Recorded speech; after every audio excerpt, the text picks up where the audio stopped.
এখন ইউএনজি প্রেসিডেন্ট আমাদের মাননীয় পররাষ্ট্রমন্ত্রী, সেই জায়গাটা থেকে আমাদের বাংলাদেশের পক্ষে কথা বলার আন্তর্জাতিক মহলে একটা জোর হয়েছে আমাদের।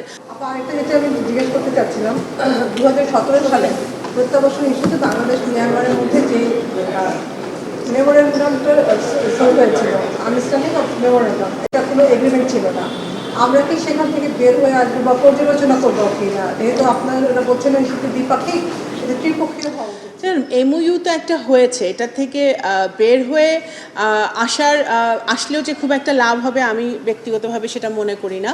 কিন্তু আমার কাছে মনে হচ্ছে যে এখন জাতিসংঘ সহ অন্যান্য যারা স্টেক হোল্ডার আছে তাদেরকে আরও বেশি আমরা যদি যুক্ত করতে পারি, এবং এখন আমাদের একটা অ্যাডেড বেনিফিট বা একটা শক্তি হয়েছে যে এখন ইউএনজি প্রেসিডেন্ট আমাদের মাননীয় পররাষ্ট্রমন্ত্রী, সেই জায়গাটা থেকে আমাদের বাংলাদেশের পক্ষে কথা বলার আন্তর্জাতিক মহলে একটা জোর হয়েছে আমাদের।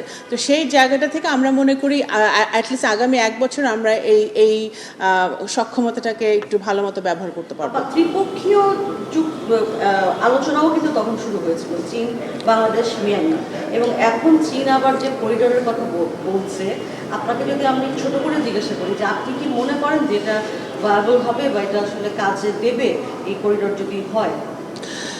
দেখুন, তখন ত্রিপাক্ষিক চীন বাংলাদেশ মিয়ানমার ত্রিপাক্ষিক যে এগ্রিমেন্ট, মিয়ানমার রোহিঙ্গা সমস্যা সমাধানের ব্যাপারে তৎকালীন ফ্যাসিবাদ সরকার কাজ করছিল, সেখানে তৎকালীন সরকার সচেষ্ট ছিল না। আমি আবারও বলছি, কারণ যেহেতু তারা জনগণের ভোটে নির্বাচিত একটি সরকার ছিল না, সেই কারণে তাদের সেই গায়ের জোরটাই ছিল না বা সেই সক্ষমতাই ছিল না বা চীনকে সেই প্রেশারটা তারা দিবে। আমাদের বাংলাদেশের বর্তমান পররাষ্ট্রনীতি, যেখানে সবার আগে বাংলাদেশ নীতিতে আমরা পররাষ্ট্রনীতিটা পরিচালনা করছি, এবং আমাদের মাননীয় প্রধানমন্ত্রী অত্যন্ত জোরালোভাবে সকলের সাথে সম অধিকার নিয়ে সম্মানের সাথে নিজেদের স্বার্থ বজায় রেখে উনি যখন কাঁধে কাঁধ মিলিয়ে মেরুদণ্ড সোজা করে যখন বাংলাদেশ কথা বলছে, বাংলাদেশের প্রধানমন্ত্রী কথা বলছে, তখনও চীন সহ অন্যান্য সকল স্টেক হোল্ডার কিন্তু আরও মনোযোগের সাথে আরও সিরিয়াসলি আমাদের কথাগুলো শুনছে। তো এই জন্য আমরা আশা করি যে বর্তমান প্রেক্ষাপট আগের প্রেক্ষাপট হচ্ছে একটু ভিন্ন, যে এখন যেহেতু বাংলাদেশে একটি নির্বাচিত সরকার, আমাদের নেগোসিয়েশনের জায়গাটা আমাদের আরও শক্ত হয়েছে।